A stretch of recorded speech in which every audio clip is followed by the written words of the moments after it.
Hello, everybody. This is Dr. Alex Avila, and we're back with Love University. I'm a psychologist, author, and speaker.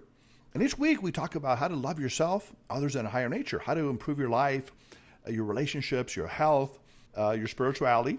And today we have a very exciting guest who's going to talk about the physical part of things as well as the emotional part of wellness, health. You know, we're living in a world that's full of stress and anxiety, and people need to improve their health psychologically as well as physically.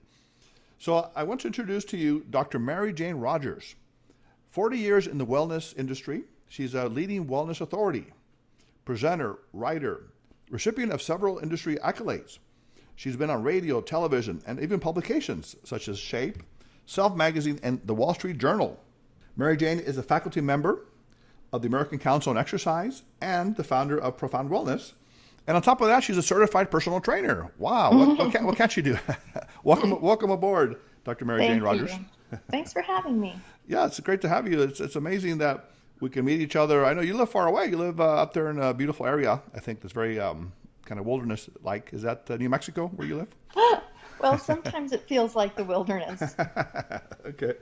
And you have a PhD. What is that in, your doctorate? My PhD is in exercise physiology. Ah, okay, perfect. And so the idea of wellness, tell us what that means for some of us that don't know that. How do you define wellness? Well, this is a really great question. I'm going to read it to you from my book because okay, good. Everyone has a different idea of what wellness is. And let's see, let me find it quickly. It is wellness. It is the best in each of us, a natural mix of elements that makes us unique. Wellness is a conscious commitment to growth and improvement in all areas, and only then does the larger picture emerge. So the idea is what wellness is for you may not be wellness for me. We're all individuals. We're like individual pixels in a larger portrait. Yes, and right. we need to find our place. Yes, that's very interesting. So I like what you said, the best in each of us. Mm-hmm. And also commitments to improve yourself. And it takes a commitment. It's not just something that you decide one day and that's it. Is there discipline involved? Is there like a long-term lifestyle that needs to be created to have this wellness? I think that's what makes it really challenging for people is that we hear and read so much, especially now with the internet, we're sort of bombarded with what we should be doing, what we shouldn't be doing. It's conflicting information, and I think a lot of us just sort of give up on what is it and what should I be doing. I think we need to make small steps. I mean, in order to be successful, even a baby has to get up and learn to walk. So we need to make smaller steps in order to be successful. Mm-hmm. Now, Dr. Jayne, we always hear about diets. We're in a society where, billions of dollars are spent on diet books and dieting. And I've heard of, the low-carb diet, South Beach diet, Beverly Hills diet, even the seafood diet. I see food and I eat it. Is any of that any useful? Are there diets that work, or how does it work to lose weight? Because I know we're in summertime and people want to get in their best shape. Yeah, that's true. If you want to be in shape for summer, July is not the best time to start. Well, we're procrastinators out here in California, so we. Yeah. I refer to diet as a 4-letter word. It's like being in jail. When you say you're on a diet, it's like being in prison and all you want to do is get off. Wow. I think being on a diet sets you up for failure in a sense. So I think really what we have to do is get a mindset toward making a decision toward making healthier lifestyle changes. And there are those things out there that are quick fixes, but they're not usually the things that are going to keep you healthy, which is what I hope for everyone. And people who go on those things tend to relapse and end up gaining more weight afterward. So Mary, give us, let's say, 3 little things. How can we lose weight? We are in an obese society. So what do we do? Are there 3 little things we can do every day to lose weight, or is there any advice you can give us? Yeah, well, I would say the first thing that I would suggest doing is drinking more water. Oh, okay. I love water. Sounds like a simple thing, right? Yes, that's but good. In order for us to lose weight and to feel better and for our bodies to function optimally, we really need to be properly hydrated. And we just don't incorporate that into our daily lifestyle. Even if you could get up every day in the morning and drink 16 to 24 ounces of water or non-caffeinated beverage first thing, that's going to change your life. I promise. Okay, Reggie, can you grab me that water we always get from the well? That's my producer, Reggie. Okay, water. What's number 2? Number 2 is to move more. You get a lot of conflicting evidence or speakers out there that say you don't have to worry about calories, you don't have to worry about calories in, calories out, but our body needs to move. That's what it needs to stay healthy for all of our systems. The good news is it doesn't mean you have to go out and run a marathon or become a bodybuilder or any of those things, but it does mean we need to get up out of the chair more frequently and move around more often. Do some stretching, get some movement happening in your life. Definitely. Okay, and then what's number 3? Number 3, which I would actually put ahead of the first 2, would be get your head together about what you want. What is it you're really trying to accomplish? So a lot of times we start at the back end first. We say, well, I'd really like to lose 5 or 10 pounds, or I'd really like to, be in shape for bikini season or for my high school reunion. But in order to do that, we really need to take a step back and say, what tools do I need to be able to accomplish those things? Do I have the self-confidence to do it? Do I have the self-efficacy to know that I can make those changes? Exactly. So I think we kind of need to take a step back and get our head together. Now, how about food-wise? I have someone that works with me, a very nice guy who actually was a little bit overweight, and he said, basically, I just stopped eating. So I think he eats 1 meal a day or something. I mean, he looks great. He lost weight. Yeah. He's kept it off for a while. So is eating a part of this idea? Do we need to cut back on certain kind of foods, like fatty foods, sugar foods, carbohydrates, or? That's a great question. And the emphasis right now in the literature is to eat healthfully, choosing non-processed foods, natural foods, trying not to eat fast foods. But I'll tell you, one of the biggest culprits that we have in our society is sugar. Yes. And even fake sugar, even artificial sugar. Both of those things trick your body into holding on fat, and they're both very addictive. I see. If you're able to, one thing that would really make a difference in everyone's life is to get rid of that sugar, get it out of your diet, both the real and fake sugar. Right, I'm looking at my desk, and there's a high C. It looks like a little fruit juice here. Yeah. Now, is that something? Should I throw that in the trash can? Is that something? Right. Just switch it out for your water. Okay, I get it. Okay, great. Now switching to the psychological side, because we talk a lot about self-improvement on Love University. You use the word self-efficacy, which self belief and self-confidence. The idea of resolutions. I think you talk about the idea that they don't always work. And we always talk about New Year's resolutions at the beginning of the year, but even in the middle of the year, people want to get on a diet or maybe find a relationship or make a career change, whatever it is that they want to do, but it's hard for them. What advice can you give to people that want to keep their promises to themselves? The spoken word is often very powerful if you believe in it and you follow through, but many times people don't. What's your advice for people to keep their resolutions?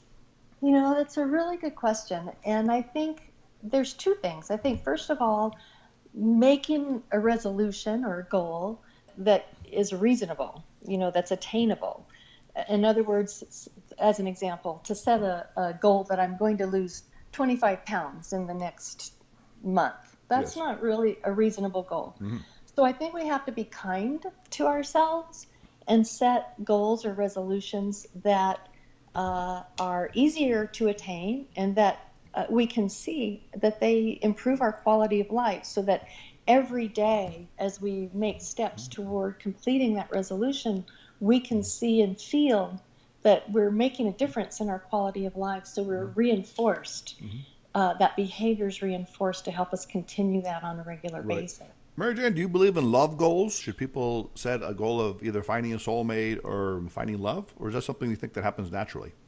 That's a really good question. I would like to believe that we set an intention. I don't know if that goal is if you would consider that the same, but I would say that we can set an intention Yes. in our lives to attract love, Yes. and to set that intention for what kind of love are we trying to attract, and understanding what it is that works for us. Are we looking Yes. for integrity? What are we looking for? Interesting. Yeah, because I talk about in my books giving love without expectation is the Mm-hmm. idea of reaching out, in a positive way through energy to others, and eventually you will attract, whether it could be a love partner or a friend or whatever it is, in a strong way, because you love yourself first, and by loving yourself, you Yeah. attract that person eventually, or that soulmate. Now, the other thing that you talk about is very similar to what I write about. Is you talk about the three tools of wellness, and you mentioned compassion, patience, and understanding. And I wrote a book called The Three Secrets of Happiness, and it's a modern fable. And I talk about things like gratitude, optimism, and forgiveness, and Yes. especially self-forgiveness, which I think you talk about self-compassion. But can you tell us a Yeah. little bit about that, starting with compassion? Why is that important for wellness? Well, I find, and it may be more true for women than men, maybe not, but I find that we are so hard on ourselves. And I don't Yes. know if that's media driven because, there's an external expectation of what we should look like, or we should be, or how much money we should be making. And if we don't meet that ideal that's been set out by some meaningless third party, Hmm. then we're really hard on ourselves about that. We're hard on ourselves if we're not making enough money. We're hard on ourselves if we're not a certain size or look a certain way in a swimsuit, or whatever it might be. And I think, to your point, about loving yourself, and that allows love to come in. I think the same thing is true of compassion, that we need to have that compassion for ourselves in order for that to be able to work its way outward into our environment and our communities. Yeah, that's beautifully said. And the idea, for example, if you make a mistake, or let's say you blow your diet, many times people chastise themselves. I blew it.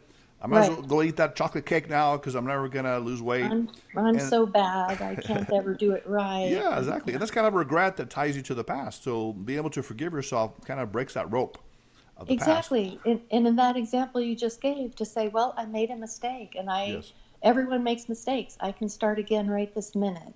That's beautiful. Yeah, it's like a renewal of self every moment that you're alive. So Absolutely. so you're able to move toward a positive nature.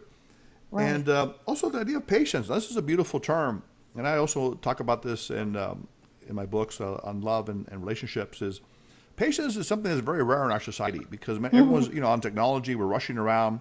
Someone sends you a text, they want you to respond immediately, or otherwise you get upset, or they want you Right. to, Yeah. yeah, those kind of things. So how do we develop patience? And tell us a little bit about the importance of that. It's a really good concept, and honestly, it's one of those things, to your point, because we lack it. There seems to be a lack of patience in our communities and in our world. We're in such a fast-paced environment, Yes. and I think taking the time to slow down, just to slow down and understand that things unfold in the way they should unfold. So if we have sort of that trust, I'd like to call it sort of like a calm assurance that things are going to unfold properly, and that if I can create a mindset that doesn't have that agitation of hurry up, come on, let's go, and why aren't you doing it my way? So sort of giving up that control a little bit and allowing that goodness to unfold rather than to push, push, push, faster, harder, faster, harder. Now, Dr. I think Mary Jane, you're so soothing. You're kind of calming me down here with your relaxed voice. Now, I don't know if it's because you come from New Mexico. I imagine could be a relaxing place out there. yeah, And we're kind yeah. of in California here, and we have listeners all over the world. But it seems like sometimes being in a like more rural area, I guess less developed, can be a relaxing thing for people to be in nature. I think it can, but I think that's true. I mean, just two things about that. One is, yes, I think being in nature is critical to getting yourself out into nature is really critical to your well-being, to be able to commune with nature and be able to create more calm in that environment. But we all, even where I live, it's not a small place. We have nearly 1 million people. It's a big city, sort of, not Well, compared to LA. yes. But, we have that rush hour traffic craziness, Oh, okay. Craziness stuff going on. Mm-hmm. So I think what we have to cultivate is the mindfulness to be able to create that inner calm in a variety of situations. Yeah, that's a good term. Actually, mindfulness, I wanted to ask you about also because we hear that sometimes. How do you define mindfulness if you were to say it to the average person? Well, that's a really good question as well. And I do actually define that in my book. And Okay. I will say I can be a little bit hard on the mindful awareness piece. Okay. But I define it as to keenly observe at all times what is happening with your environment and your thoughts and your actions, as well as the feelings and actions of those around you without making judgments. So in other words, to be absolutely present with what's going on in your environment around you and to not make judgments about that. That is very hard. That can be hard. Judgments, people like to make judgments. Well, we start doing it by default. Yes. For whatever reason. Like if someone's pushed their shopping cart in front of you at the grocery store, we want to call them inconsiderate or rude. So we come up with some judgment about that. Or if someone cuts you off in traffic. Right? And we all have those, and we all have had those responses. Yes. To be able to take a step back and go, now wait a minute, someone just cut me off, but I haven't been hurt by that. Who knows? Maybe they're rushing a loved one to the hospital. I don't know. Yes, exactly. That's called attribution theory in psychology. Like people attribute other people's actions to their own personal, failures. For example, they're rude or inconsiderate. But exactly. if we're pushing people, it's because we're late or because we have an emergency. So we always look at it differently. But then you mentioned understanding also. Now, is that understanding part of this idea that you kind of like understand yourself better or people better? Well, I think understanding and compassion go hand in hand. And I think that when we can create that sense of mindful awareness of what's going on around us, then we have a better capacity to be understanding of other people's needs. If we're aware of a person's situation, I think we can be more understanding and more compassionate about how to deal with that person in any given situation. Definitely. Also, this is really interesting. All these topics are really very personal to, I think, a lot of people that are listening today. And the idea of being the best you can be. And we talk about this a lot at Love University, actualizing your potential. And you also mentioned the 3 selves. You talk about self-esteem, self-respect, and self-efficacy. Now, they sound kind of similar. Are those different terms, or is it the same thing? Well, they're different, but they are different. They're slightly different. Okay. But, So what is self-esteem? Give me a couple words for that. Well, they build on one another. So let's talk about self-esteem. So self-esteem has to do with our feelings of self-worth. How do we feel about ourselves? So self-esteem is malleable. Like you could have just gotten a raise at work and your self-esteem is super high, and then you could come home and found out that something failed at home and your self-esteem can plummet just due to the circumstance. Okay. So I think self-esteem deals with just how we're feeling about ourselves at any given moment. How what are our thoughts about ourselves? How about self-respect? While self-respect has its roots in self-esteem, self-respect has more to do with how we act. One is how we feel, the other is how we act. So do we act in a way that's respectful to ourselves? For example, if we binge on, 3 pizzas and 4 bags of potato chips and 2 6-packs of beer, we haven't respected ourselves very well. Yes, I'm afraid I have a producer who's nodding his head. Reggie, have you been binging on pizza and beer? Just pizza. Yeah. Just pizza. So, Okay. So that's, you wouldn't, if you considered how you would treat someone else respectfully, Yes. think of someone you admire or respect, Exactly. we would want to treat ourselves the same way with that level of dignity that we would offer to somebody else. Self-love is the idea. And then self-efficacy, which is kind of a psychological term, a little technical. How do you define that? Well, self-efficacy is our belief in our ability to accomplish something. So a lot of times, you mentioned earlier, a lot of times we have this negative self-talk about, I can't do it, I've never been able to accomplish anything. My mother always told me I was bad or couldn't do it. So we develop these ideas about ourselves that says we cannot do it, rather than the idea that says I can do it I can be successful. Yes. And as you know, once you start experiencing your success, it builds on itself. And so self-efficacy can increase based on the small successes that we make every day.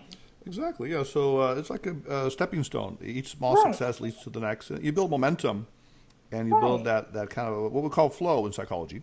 Flow. And yeah, it's kind of great. I feel like we're like a co-professors presenting a lecture here. So both of us, have a certain style. And, it's great to educate people. These are very powerful terms that people can learn and apply in their everyday life. And I think the last stuff you mentioned, which is interesting, is the stepping stones to, I guess, wellness. And you mentioned courage, determination, and resilience.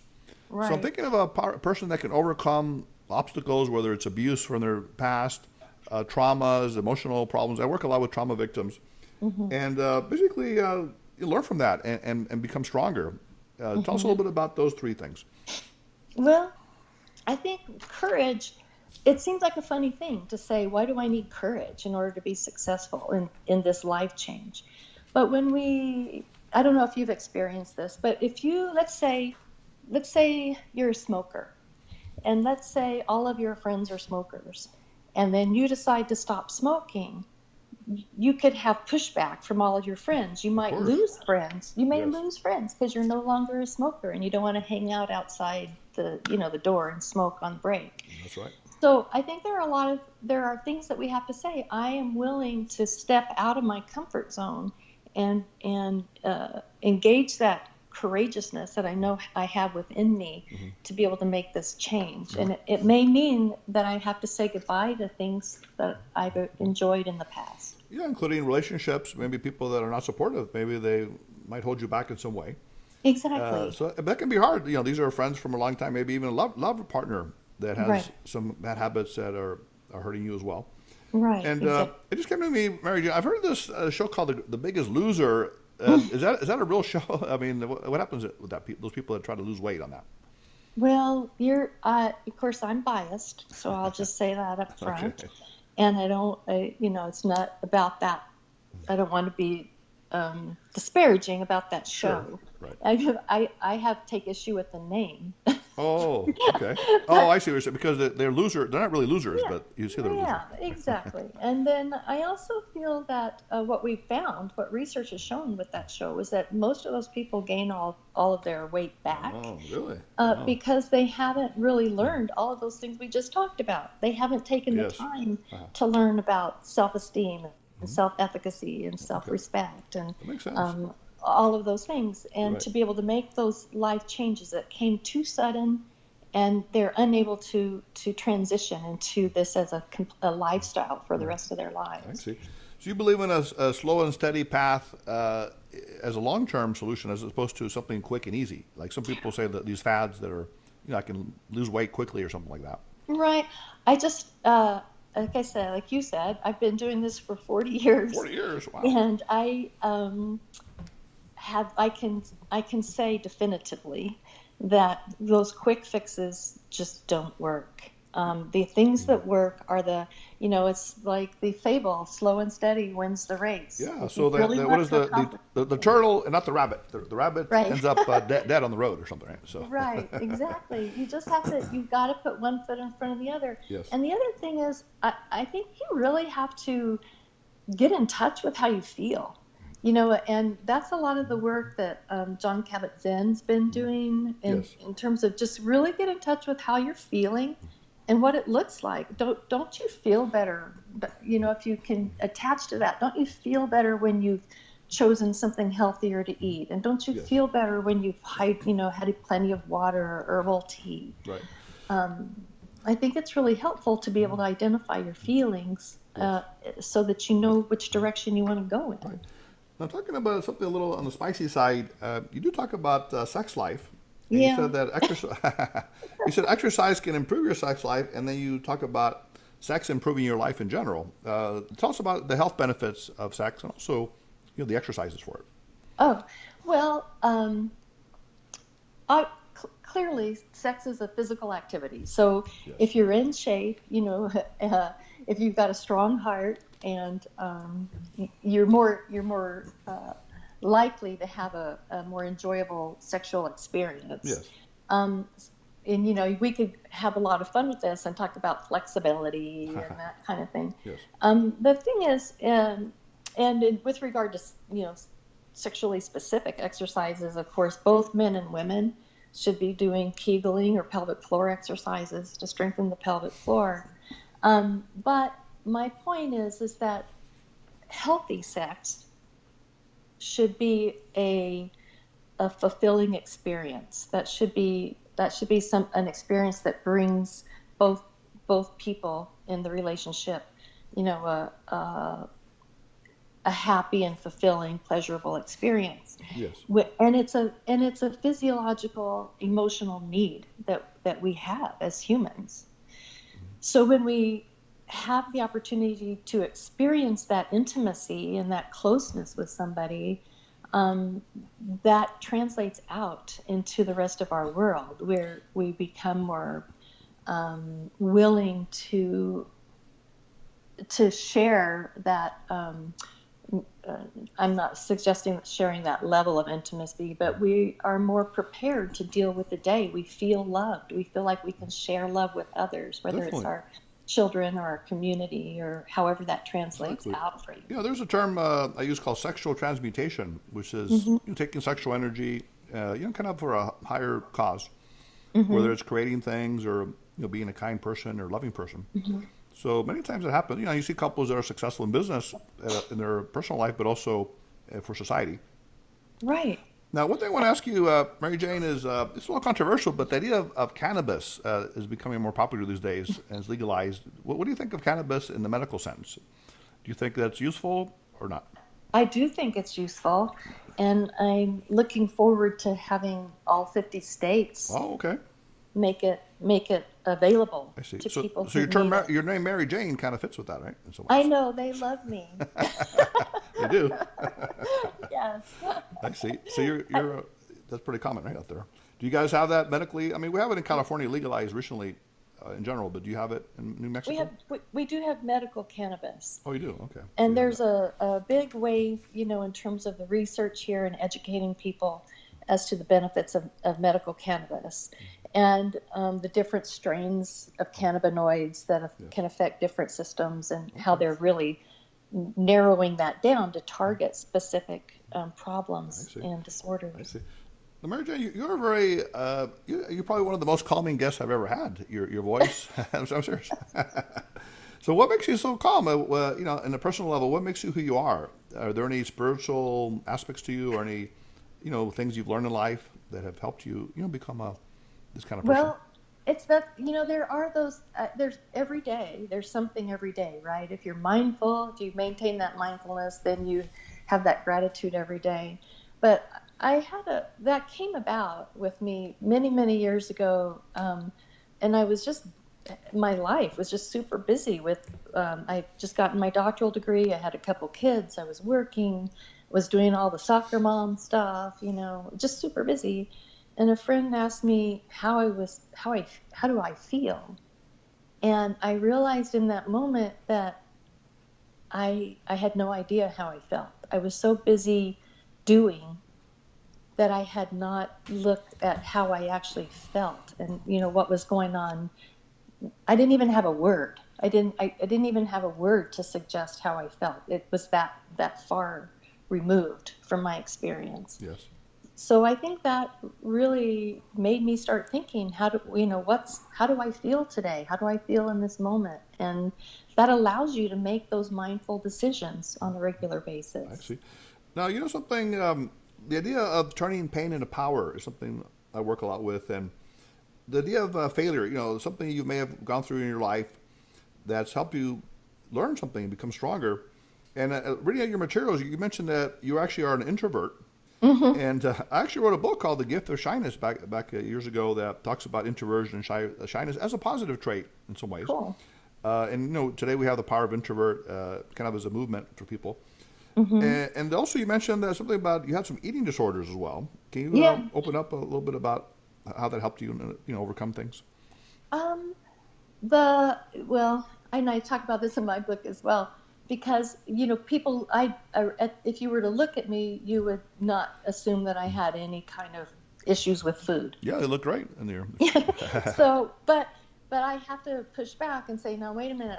There was a time where I didn't go anywhere without a handful of peanut M&Ms in both pockets. I had to have my M&Ms. I had my sodas, and I had a really significant binge eating disorder. It was bulimic. Wow. And I didn't. This was back in the day. Nobody even knew what this was back then. And at one time I was in graduate school, and I thought, this is what I'm studying, and I know it's not healthy, and there was nothing in the work. There was no literature that talked about this. This was brand new, and so I had to devise a plan to overcome that. And the way I did that was, I come from a family that's riddled with alcoholism. Wow.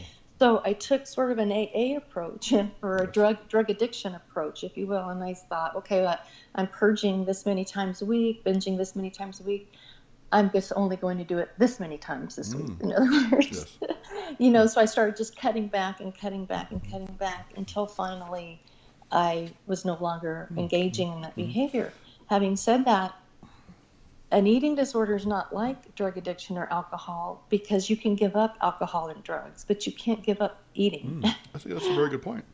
So every day is a mindful, it boils down to those of us who deal with that. Every bite, essentially, is a mindful activity. Yeah, I'm trying to put my mind on this concept, because I know emotional eating is something that affects a lot of us in our society. So I'm thinking, as a bulimic, so you eat, I guess, when you're down or to feel a little better, and then you throw it up. And why is that? Because you want to eat more again, or what's the procedure? I think you purge. One purges because you have a morbid fear of gaining weight. Ah, okay. So you can't. And also it gives you a sense of control of your situation. Right. But I think it's not all. I think in the case of an eating disorder, it's not necessarily always emotional eating. I think it's just in the sense that I feel depressed, so I'm eating. I think it's more that you feel empty, and food, has always been, depending on your parenting, nurturing, right. Or you're trying to fill yourself up. You're trying to fill that emptiness. Right. So you feel better when you get the M&Ms in your mouth. You have a momentary respite from whatever else you're feeling. And then you feel terrible because you did it. And now you have to do something. Now, what if you just eat it and you just enjoy the food, but you don't purge, and you just get kind of overweight? Other people that are actually contented overweight people, the happy person have you heard of that? Yeah, it's as opposed to bulimia, it's binge eating disorder. And that does tend to fall more into the emotional eating category. I think, where people, just, start out with a bag of potato chips and finish it off.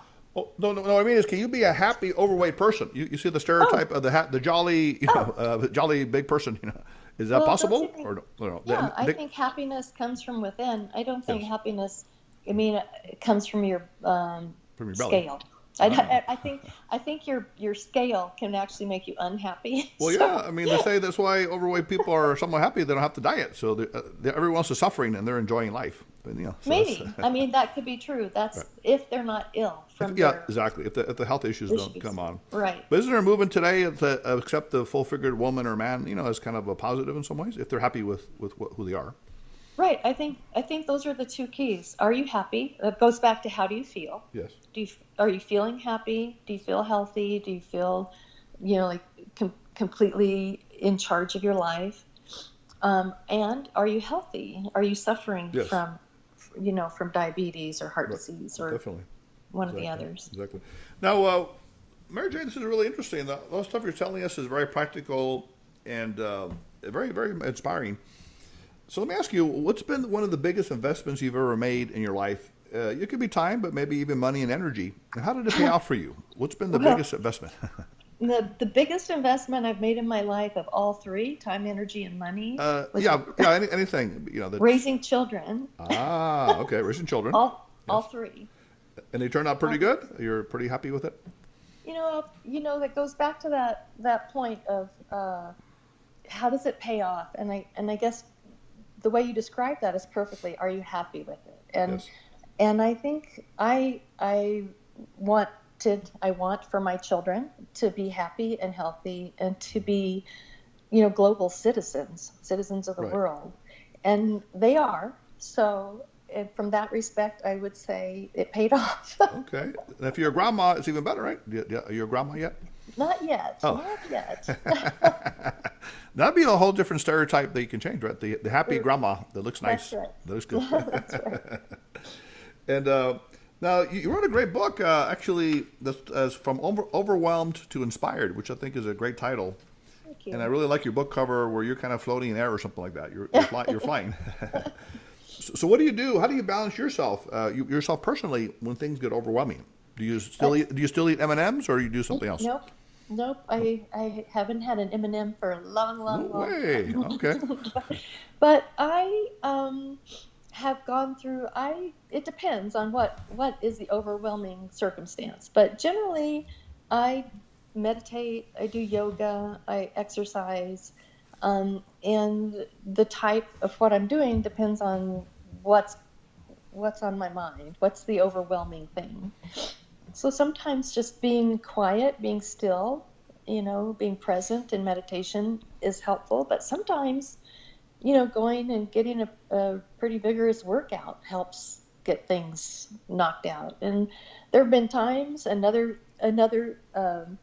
thing I would offer is for those people that are swimmers, if you're overwhelmed, swimming is a great exercise because you're sensory deprived when you're in the swimming pool. Yes. So you can't, you don't have to talk to anybody, you don't have to hear anybody. It's sort of a exercising meditation. Yeah, I actually love water. I mean, to me, I'm kind of a sensitive person. For sensitive people, it's kind of a cleansing. When you take a bath or shower or a pool or ocean, it's kind of a purifying thing. Yeah, and exactly. It's nice to get the energies. Are you a sensitive person, would you say, Mary Jayne? Yes, I would say that. You classify as a highly sensitive? You've heard the book they wrote about that. Yeah. Pretty sensitive. I would say, I've been criticized for being too sensitive. Yeah, that happens. But I mean, the good part is you can be sensitive to others. Like, you can have compassion and empathy as well. Right. Open that door. It sounds like you do. Now, in terms of we all have to master our fears. What's been your greatest fear, and how did you overcome it? I think that my greatest fear is not being everything that I think I should be. Having that sense of this is what, for example, you listed in my introduction, all the different things, and then what if something happened and I wasn't all that? You know what I mean? So I have this sort of need to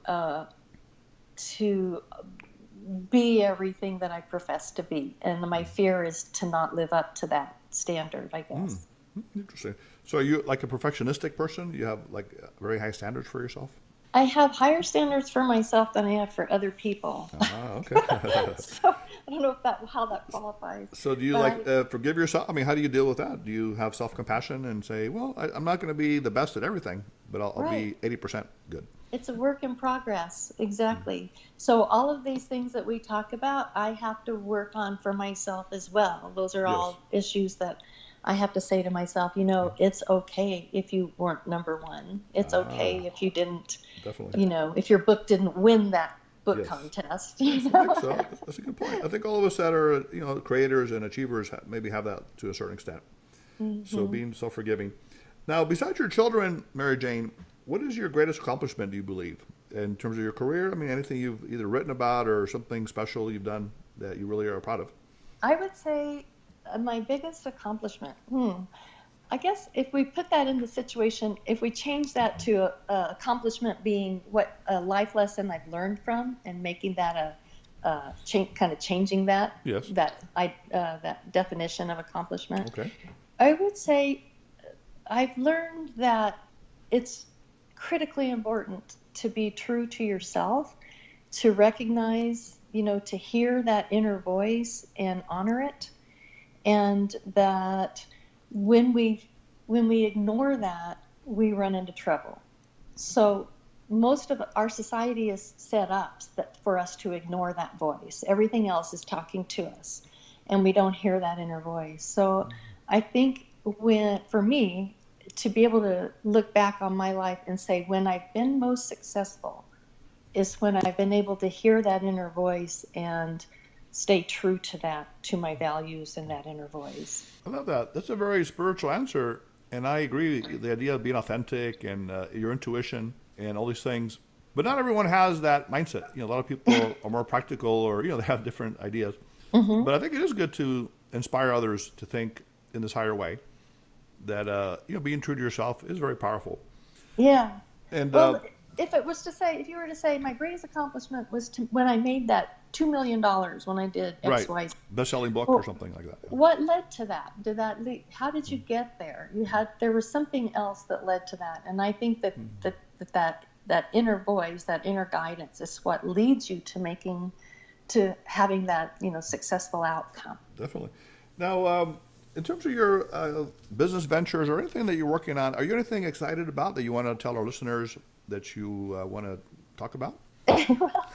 Well, I've got some books in the works. Oh, okay. And one series I'm working on is basically the same concepts we just talked about today, but put into a children's book format, like a picture book. Great idea. So that parents can read that to their children, yes. And then the whole family can kind of gain from that. That's perfect. And the other book I'm working on is a memoir from my work I had done in Japan. I do in Japan, and and how that my experience in Japan has helped me kind of heal from a lot of my personal crises through the years. That's really beautiful. I talk about, I've done martial arts, so there's a concept called the hara. I don't know if you know about the hara, the center of balance and power in the navel area, and the energies that come from that.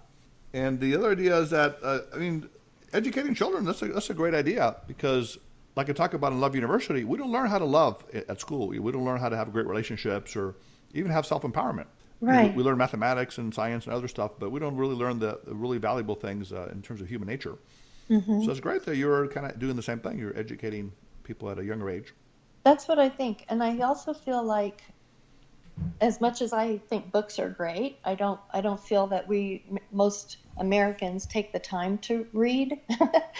But parents will often take the time to read to their children. So if we can create these concepts in a way that both parents and child can understand, then we impact the whole family, and we can impact the child through the rest of their lives, starting at a very early age. That's beautifully said. Something interesting, I noticed that one of our top audiences is actually in France right now for our podcast. So we're getting a lot of listeners out. I don't know if people like to read in France, or they like this kind of stuff. So we definitely shout out to our French listeners. Comment allez-vous? Bonjour, oui. Yeah, très bien, merci. Well, it's been lovely having you. This has been a very enlightening show, Dr. Mary Jayne. And we really appreciate you being on the show. And if you ever come out to LA, maybe we can meet and collaborate on some things. Oh, I would love to. If you ever do workshops and things like that, or do you work a lot anything with relationships or love or anything like that? It's interesting that you bring that up, because I had started on a book project years ago that taking it back to the sexual relationship and how that translates out into a healthier environment. Yes. And that's kind of where I am with that. Interesting. That topic. And do you do any workshops yourself, or any kind of talks or anything? Well, speaking on the wellness topics that we talked about today, yes. Oh, beautiful. And if I ever got to New Mexico, I guess you can show me around. Yep, show you around. We'll have some good Mexican food. Oh, I love it. Now, where can listeners get a hold of you, Dr. Mary Jayne? Any websites or anything that you would like to tell them? Well, thank you. My website is drmaryjayne.com, and my email, they can email me at info@drmaryjayne.com, and that's doctor spelled out, DOCTOR, and Jayne is JAYNE, like Jayne Mansfield. Perfect. Okay. You got a lot of nicknames, huh? Mary Jayne, Jayne Mansfield. Yeah. My mother liked Jayne Mansfield, so she stuck a line with my name. So. I guess Mrs. Rogers, right? But wasn't that a horse or something back in the day? Mr. Rogers. Oh, Mr. Rogers, yeah. So. Yeah. No, it was Mr. Ed. Oh, okay. Well, you go. So you know that, Reggie? Mr. Ed was the talkie point. Okay. Mr. Rogers was the nice guy with the TV Okay, there we go. So you're the nice missus with the TV show, I guess, right? There you go. Well, Mary, it's been a pleasure. Now, again, this is Dr. Alex Avila with Love University. If you want to write us today about the show or any other questions, you can email us at lovetype4u@aol.com. That's LOVETYPE, the number 4, letter U at AOL. Reach us at our website, loveuniversity.love. Call us at 310-226-8090. Dr. Mary Jayne, thank you very much. Thank you. And all the students now, please put away your iPads, your computers, your pens. And class is now dismissed. It's time for summer vacation, at least until next week. See you then.